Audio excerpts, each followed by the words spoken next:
राकेश बिहारी के संपादन में किताब आई है पुनर्सृजन में रेणु। इसमें रेणु की प्रतिनिधि कहानियों की पुनर्रचना की गई है।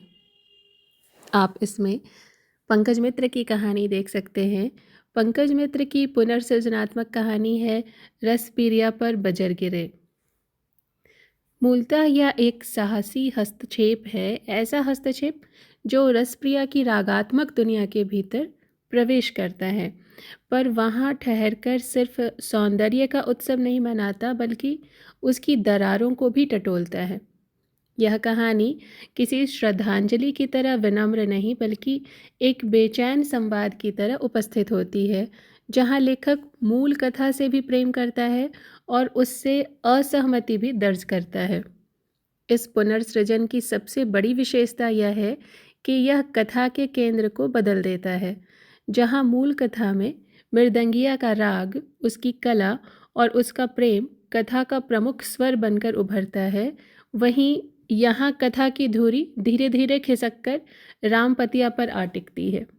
रामपतिया जो पहले एक सुलगती हुई लगभग मौन उपस्थिति थी, यहाँ अनुभवों की वाहक बनती है। पंकज मित्र उसकी आंखों से उस लोक संसार को देखने की कोशिश करते हैं जिसे अब तक पुरुष केंद्रित संवेदना ने परिभाषित किया था। इस तरह यह कहानी केवल पुनर्लेखन नहीं बल्कि दृष्टि का पुनर्संयोजन भी है। कहानी की शुरुआत ही एक सूक्ष्म विडंबना के साथ होती है। जोधन गुरुजी की मंडली, जो कभी लोक जीवन की धड़कन थी, अब एक तरह के क्षुरन से गुजर रही है। रमपतिया का नचारी में डूब जाना, अन्य विधाओं का विसर जाना, दरअसल उस सांस्कृतिक संसार के धीरे धीरे सिकुड़ते जाने का संकेत है। यहाँ पंकज मित्र लोक संस्कृति को किसी रोमानी फ्रेम में नहीं रखते बल्कि उसके भीतर के संकट, उसकी जड़ता और उसके टूटते परिवेश को भी रेखांकित करते हैं।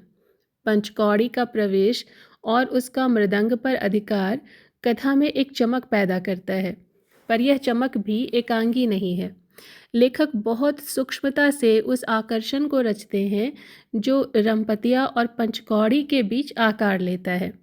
नज़र, लज्जा, गुनगुनाहट और अनकहे संवादों के माध्यम से नव वृंदावन, नव नव तरुगन का प्रसंग केवल कलात्मक कौशल का प्रदर्शन नहीं बल्कि उस क्षण का निर्माण है जहाँ प्रेम पहली बार अपनी आहट देता है। लेकिन यही वह बिंदु भी है जहाँ पाठक को यह आभास होने लगता है कि यह प्रेम अपने भीतर एक संभावित विडंबना भी लिए हुए है। पंकज मित्र की भाषा इस कहानी की एक बड़ी उपलब्धि है। उन्होंने आंचलिकता को सिर्फ सजावटी तत्व के रूप में नहीं बल्कि कथा के प्राण तत्व के रूप में बरता है। संवादों में सहजता है, लय है और वह आत्मीयता है जो पाठक को सीधे उस परिवेश में ले जाती है।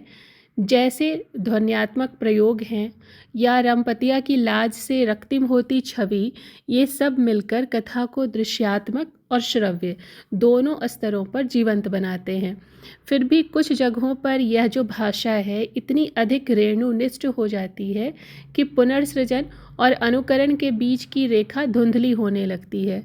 यह इस तरह के प्रयासों की स्वाभाविक चुनौती भी है। कहानी का सबसे महत्वपूर्ण पक्ष उसका अंतर्निहित प्रश्न है, रमपतिया का क्या? पंकज मित्र इस प्रश्न को सीधे उद्घोषित नहीं करते बल्कि कथा के तंतुओं में इस तरह पिरोते हैं कि वह पाठक के भीतर धीरे धीरे आकार लेता है। रमपतिया का मौन, उसकी लज्जा, उसका संकेतों में व्यक्त होता प्रेम, ये सब मिलकर एक ऐसे स्त्री अनुभव की रचना करते हैं जो अपने समय और समाज की सीमाओं से बंधा हुआ है। यहाँ प्रेम कोई मुक्तिकामी अनुभव नहीं बल्कि एक जोखिम है, एक ऐसा जोखिम जिसमें सामाजिक अपमान, अकेलापन और वंचना की संभावनाएं छिपी हैं। बजर गिरे शीर्षक अपने भीतर एक गहरा अर्थ संकेत समेटे हुए है। यह केवल किसी बाहरी घटना का संकेत नहीं बल्कि उस भावनात्मक और सामाजिक आघात का प्रतीक है जो इस प्रेम कथा के भीतर निहित है। यह बजर किस पर गिरता है, पंचकौड़ी पर, रमपतिया पर या पूरे लोक संसार पर, यह प्रश्न कहानी खुला छोड़ देती है और यही उसकी ताकत है। वह किसी निष्कर्ष पर नहीं पहुंचती बल्कि पाठक को उस असमाप्त पीड़ा के साथ छोड़ देती है। रसपीरिया पर बजर गिरे एक जटिल और बहुपरतीय रचना है जो लोक संवेदना, प्रेम और स्त्री अनुभव के बीच एक नए संवाद की संभावना खोलती है। यह जो कहानी है रेणु की परंपरा को केवल आगे नहीं बढ़ाती बल्कि उसके भीतर छिपे मौन को आवाज़ देने की कोशिश करती है। यही उसे एक महत्वपूर्ण पुनर्सृजन बनाता है जहाँ साहित्य केवल स्मृति नहीं बल्कि पुनर्विचार और पुनर्संरचना का माध्यम बन जाता है। इस पुस्तक में और भी बहुत सारी कहानियाँ हैं जिन्हें आप देख सकते हैं। जैसे तीसरी कसम कहानी को कविता जी ने तीसरी कसम उर्फ महुआ घटवारिन को डूबना होगा के नाम से पुनर्सृजित किया है। तो आशुतोष ने पंचलाइट की रोशनी में इम्तिहान का रोमांच लिखकर फिर पंचलाइट एक नए शीर्षक से उसे पुनर्सृजित किया है। वैसे ही राकेश दुबे ने ठेस रचना को ठेस जारी के नाम से पुनर्सृजित किया है। शिवेंद्र जी ने लाल पान की बेगम को क्वीन ऑफ हार्ट्स के नाम से फिर से इसको रचा है और राकेश बिहारी ने मैसेंजर के नाम से संवदिया कहानी का पुनर्सृजन किया है। अगर आपको इस पुस्तक के बारे में जानकारी अच्छी लगे तो आप इसे ज़रूर पढ़ें। शुक्रिया।